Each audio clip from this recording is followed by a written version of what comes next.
Welcome to the kingdom. My name is King Luke. I'll be your host, and today we're talking about the 10 new legendary creatures that were just spoiled from Tarkir Dragonstorm. These are the face commanders and the backup commanders of each deck. We're going to go through them and see which one's our favorite.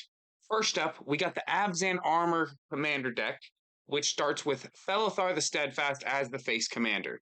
It is a 4-cost commander, 1 white, black, and green. So it costs 4 total.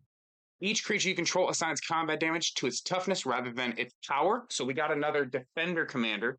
Awesome. We only had like Acades in the past, which was white, blue, green. Now we got a black, white, green, which super solid. I like using black, so I like this.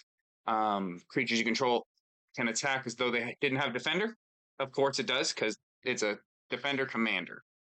And then we can sacrifice a creature to draw cards equal to that creature's toughness, discard equal to its power.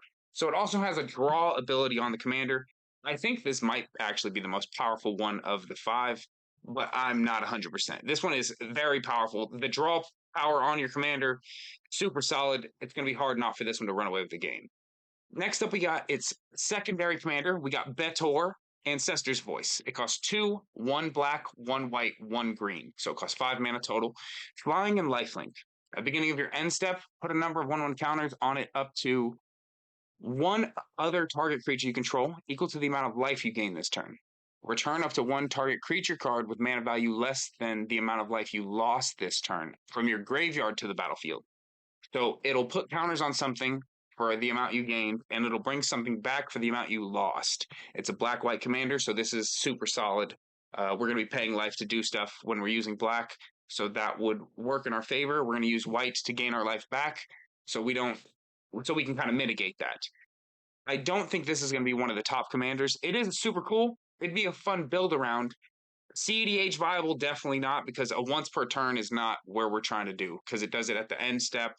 It's just not going to be the greatest, but it is going to be a super solid commander nonetheless. It's a legendary spirit dragon, and it definitely looks really cool. Next up, we got the Jeskai Striker Precon. Chico and Narset unified is the face commander of this. It costs 4 mana. 1 red, blue, 1 white. So 4 mana total. It's a human spirit dragon. The art looks amazing. This might be my favorite art of all the cards. Definitely cool. Flying Vigilance, and it has Flurry, a new ability apparently. Whenever you cast your second spell each turn, so it can be on your opponent's turns as well, copy that spell if it targets a permanent or player. And if you choose new target, and you may choose new targets for the copy. If you don't copy it, you can draw a card. So it's got more draw power on the commander, but it's only like a once per turn thing. So it's still going to be solid. You're going to have to play around with maybe sacrificing creatures that you make from casting instants and sorceries and stuff like that, so you can continue to do this on everybody's turn, so we can try to get that trigger throughout the table and not just on our turn. It's good commander, 4/4, super solid. I think it's going to do well.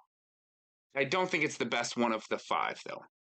Next up, for the secondary commander in this deck, we got Elsha Threefold Master. This one only costs 3 mana. We got blue, red, white. That's it. It's a trample 1/1 with prowess. Whenever it deals combat damage to a player, we make that many white 1/1 monk creature tokens with prowess, and they don't go away at the end of turn. That is really good, actually. This card is going to be a menace, and I'm kind of already terrified of it.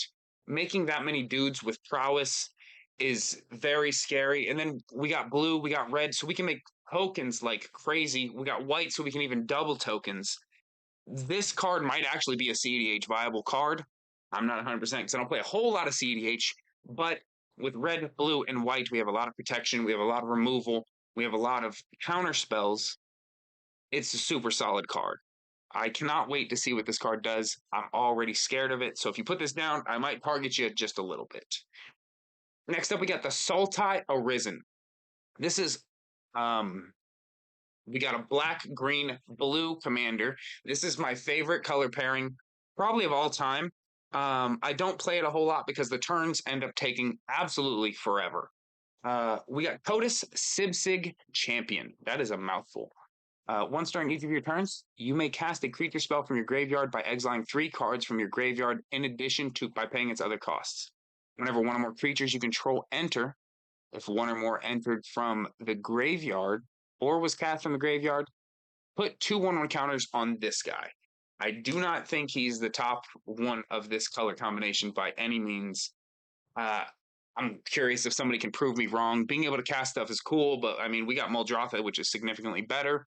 It does only cost 3, but in my opinion, it's just a mediocre commander. This secondary commander, though, we got Tival the Balanced Scale, which costs 1 black, green, and a blue. This flying. Whenever Teval attacks, mill 3 cards. Then you may return a land card from your graveyard to the battlefield tapped. Whenever one or more cards leave your graveyard, create a 2/2 black zombie druid creature token. I think this card is going to be absolutely amazing because it lets you do all kinds of graveyard shenanigans. It'll let you exile your own stuff with Scavenging Ooze to gain more creature tokens. It'll let you double up your creature tokens. I really like this. We got blue, so we can copy it if we want to. I'm not saying the commander deck, the Precon is going to be amazing, but be wary of anybody playing this commander because there's a whole bunch of nonsense you can do. I cannot wait to try it out. I might actually build this one myself. Next up, we got the Mardu Surge Commanders. The Surgo Stormrender, he definitely looks cool as heck. We got a red, white, black commander. He's a 3/3. He has mobilized 1. So whenever this creature attacks, create a tapped and attacking 1/1 red warrior creature token, sacrifice it at the beginning of the next end step. So he makes a little dude. That's coming in attacking. Whenever a creature token leaves the battlefield, you can draw a card if it was attacking. Otherwise, each opponent loses 1 life. So it's got a Blood Artist effect on top of it. Or you could draw cards. So if we can make dudes and then get them in tapped and attacking, or attack with dudes and then sacrifice them for mana, if we can give them first strike so we could do that after first strike damage, that would be super solid. I really love this commander. I can't wait to see what people do with him. The artwork definitely looks super cool. Zurgo Stormrender, one of my favorite characters throughout the history of Magic. Zurgo Helm Smasher was one of my first commander decks. I absolutely loved it. I took it apart because it felt like I was targeting people just a smidgen too much. Next up, we got the secondary commander of the Mardu Surge deck, Nariv Crackling Vanguard. 2, 1 red, white, and a black. Flying Death Touch creature. He's 4/4, so we're going to be flying over. It's a decent blocker. Whenever he enters, create 2 red 1/1 goblin creature tokens. Whenever he attacks, exile a number of cards from the top of your library equal to the number of differently named tokens you control. During any turn you attack with a commander, you may play those cards. That is a mouthful. I guess it's cool for new players to try to learn the game a little bit. Me as a veteran player, I'm going to have to see this in action to see exactly how it works. It's cool. I don't think it's going to be very good, but I cannot wait to see all the different kinds of tokens that people come up with. It's going to be hell trying to find all those tokens for those kind of decks that you're going to be making. We got red in there. We got white in there to double tokens. We got black. Black makes a bunch of demon tokens. White makes angel tokens. We make goblin tokens. So I think that's going to be solid. I think it's going to be fun to play. 5 mana. It's not going to be CEDH. It's not going to be at the very high level, but you could probably make a high-powered one if you run enough board wipes. Next up, we got the Temur deck. Temur Armor. Eshki Temir's Roar is the face commander. She costs green, red, blue. This is one of my favorite color pairings. I love Temur. It always does a whole lot. Slays a lot of magic when I play this color. Whenever you cast a creature spell, put a 1/1 counter on Eshki.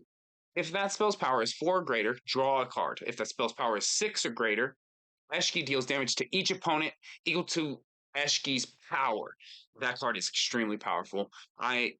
This card is going to be so strong. I cannot wait to see the full deck list of this to see what pops in here, but that's crazy. This might even be top tier deck because you can get to cast your creature spells so you get your stuff. There's so much more things that are bringing in creatures with flash, bringing in creatures with more counters. We got green and blue, so counters are going to be easy for us. I am going to build this commander. We're going to see what it can do. Next up for the secondary commander of this deck, Urenri of the Unwritten. Urenri. Ureni? Ureni. The Unwritten. Whatever. 4. Green, blue, black. Legendary creature, Spirit Dragon. He's a 7/7. Big dude. Whenever he enters or attacks, look at the top 8 cards of your library. You may put a dragon card from among them onto the battlefield. Put the rest on the bottom of your library in a random order. Super solid commander. It costs a whole lot. At least he gets it when it enters, not just attacks. If we can give him haste, we can get 2 triggers on 1 turn, which is what we're going for. If we can copy that trigger, that's really what we're going for. This is not as good as Miram because we're going in the same colors as Miram, but he definitely goes into the Miram deck. I think it's a really super solid commander. I don't think it's going to be top tier. It's not as scary as a couple of the other ones. I do think that the Defender Commander is probably my favorite of them. Echki, I think, is the strongest of them. I also like the Zergo Helm Smasher. Otherwise, thanks for watching, guys. Hope you enjoyed the video. I'm King Luke. Subscribe for more, y'all. Peace out.